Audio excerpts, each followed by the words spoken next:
Olá, campeão da redação! Bem-vindo a mais uma aula show do nosso curso da Federal do Paraná. E hoje a gente vai trabalhar texto híbrido, resumo e comentário. Aí, professor, o que é isso? Nunca ouvi falar nesse gênero. É porque, na verdade, ele não existe. A gente faz uma adaptação pedagógica aqui para um gênero que, na verdade, é o quê? É o argumentativo. É o texto argumentativo curto da Federal do Paraná. Acontece que nessa instituição, normalmente eles não pedem para apenas você manifestar o seu ponto de vista. Eles pedem para você trabalhar com a ideia de um autor e daí se posicionar em relação àquilo. Eles falam coisas do tipo assim, expõe as ideias de não sei quem e avalie essa possibilidade. Diga o que o autor pensa sobre tal coisa e defenda um ponto de vista. A partir das ideias do autor, estabeleça um critério, uma comparação, papapá. Entendeu? Normalmente, a Federal pede para você fazer menção ao texto e daí comentar. A gente vai fazer um esqueminha para ficar bem simples de você produzir o texto. Vem comigo. Então, o que você vai fazer? Primeiro, um resumo do texto de apoio e depois um comentário crítico sobre a opinião do autor, né, ali o cara do texto base, o que ele fala no texto base e o que você tem que colocar como ponto de vista seu no texto. No resumo, o que você tem que fazer? Ora, citar autor, fonte da publicação, título e data. Se houver, deixar o mais completo possível. Não é um resumo clássico em que você tem que colocar tudo que o cara colocou. Mas a ideia é a seguinte, o que a Federal quer com isso? Nós vamos falar sobre epistocracia. Putz, da onde que você tirou essa ideia? É que tem o filósofo norte-americano Jason Brennan, que propõe a epistocracia, que nada mais é do que o poder nas mãos de quem tem conhecimento. Tá? Seria restringir o voto às pessoas que têm algum grau de conhecimento, que tenham, sei lá, uma instrução, alguma coisa assim. Por que ele defende isso? Porque ele considera que, por exemplo, o Brexit ou a escolha do não acordo de paz com as Farc na Colômbia representa uma escolha errada do povo. O que eu estou fazendo aqui? Estou falando quem é o cara, onde ele falou isso e quais os argumentos que ele usa para defender esse ponto de vista. Esse é o resumo. Citar o autor, a fonte, a data. Só faltou no meu texto aqui, oral, o quê? A fonte da publicação, né? Folha de São Paulo. Foi numa entrevista para a Folha de São Paulo que ele fez isso. E estava no critério. Essa é uma questão da Federal do Paraná de 3 anos atrás, não me lembro exatamente. Mas então foi publicado na Folha de São Paulo.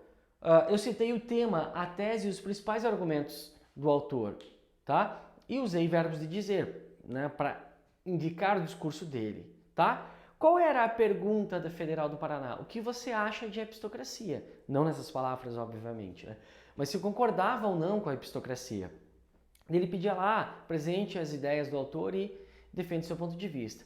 Basicamente, o que é? Cara, você precisa informar pro leitor o que é esse conceito. Informar da onde você está tirando esse debate, a partir de uma entrevista que o cara deu e tal. E só então fazer o seu comentário. Né? Apresentar o seu ponto de vista. Beleza? Não é para você chegar direto falando a sua opinião. Qual a sua opinião sobre a discriminação das drogas?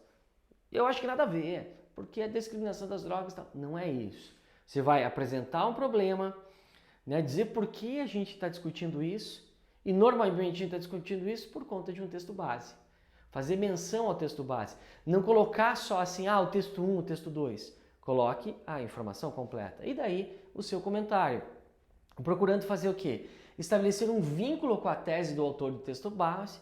Tá? Então, julgar mesmo a opinião dele, se você concorda ou se você discorda da opinião dele, se você concorda com ele ou discorda dele, tá bom? Defender um ponto de vista claro, colocar o seu ponto de vista e defendê-lo, obviamente, sustentar com argumentos externos. Daí aqui que vem a parte mais da argumentação mesmo. Então, como que eu faço esse texto argumentativo da Federal do Paraná? Argumentativo curto. Normalmente, E daí eu insisto aqui, a prova se chama compreensão e produção de textos. Você precisa olhar o enunciado. Normalmente, o enunciado pede para você fazer menção ao texto base, citar o autor ou alguma coisa assim, e daí colocar o seu ponto de vista, tá? Não é que eles falam assim, cite o autor e coloque o seu ponto de vista, mas eles falam assim, o texto lá, direita, esquerda, centro. Ele pedia assim, com base nas definições do autor sobre os 3 vieses, informe aquele em que você se encaixa, seria alguma coisa assim. Então, com base na definição do autor. Ora, se é com base na definição do autor, eu preciso primeiro dizer como esse autor define. E daí colocar o meu ponto de vista. Eu sou de esquerda por conta disso, eu sou de direita por conta daquilo, eu sou de centro por conta daquele outro. Com base no que o autor coloca lá. Normalmente o que acontece? A federal não joga você sozinho para colocar textos de opinião, para colocar o seu ponto de vista. Normalmente é resumo e comentário, tá bom? Outro exemplo aqui de um texto também mais... prova de 2018, não é tão antigo assim. Então, o texto lá do Zygmunt Bauman e uma tirinha. Olha o que pede aqui, ó. Escreva um texto argumentativo no qual você concorda ou discorda da afirmação contida na última frase do excerto, síntese, estava escrito aqui também, síntese do pensamento do autor, em face da tirinha de Dahmer. Aqui você tinha que mencionar 2, tá?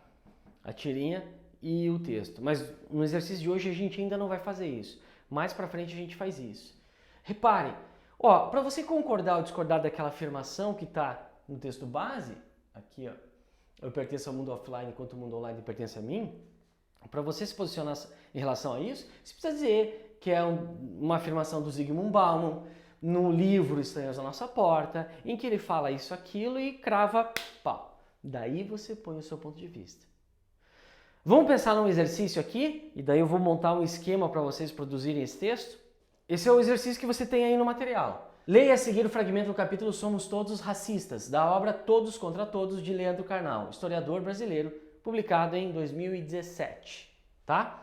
Vamos dar uma olhada então no livro, no trecho? Somos Todos Racistas. Acompanhe comigo a leitura que vai ser importante para a gente poder elaborar o exercício. O capitalismo ocidental incorpora as pessoas mais pela questão econômica do que pela identidade.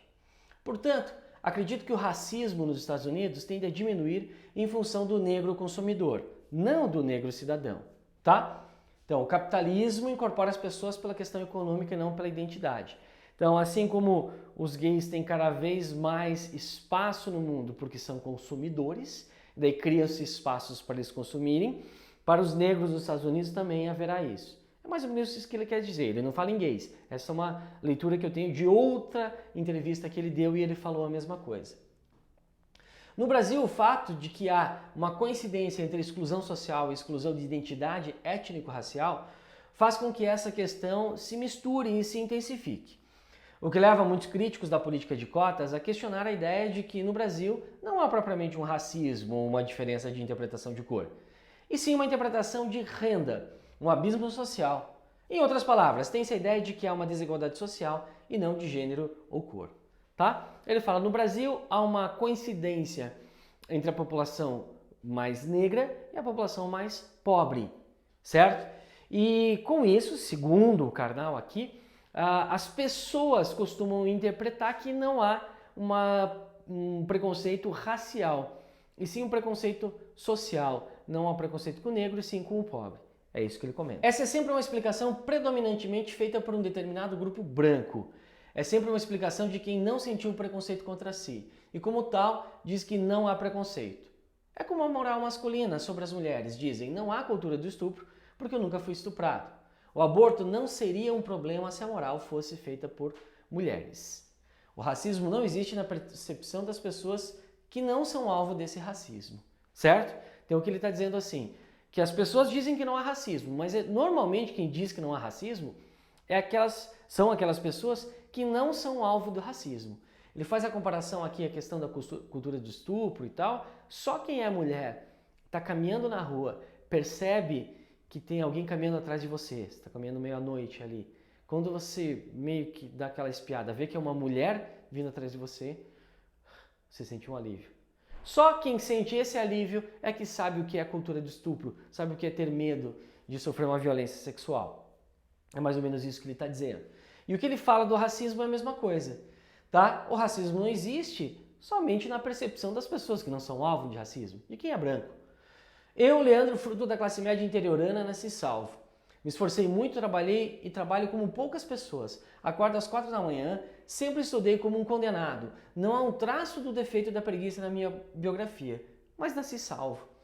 Se eu fosse preguiçoso, talvez não tivesse a posição que tenho hoje, mas eu estaria salvo do mesmo jeito. Por que salvo?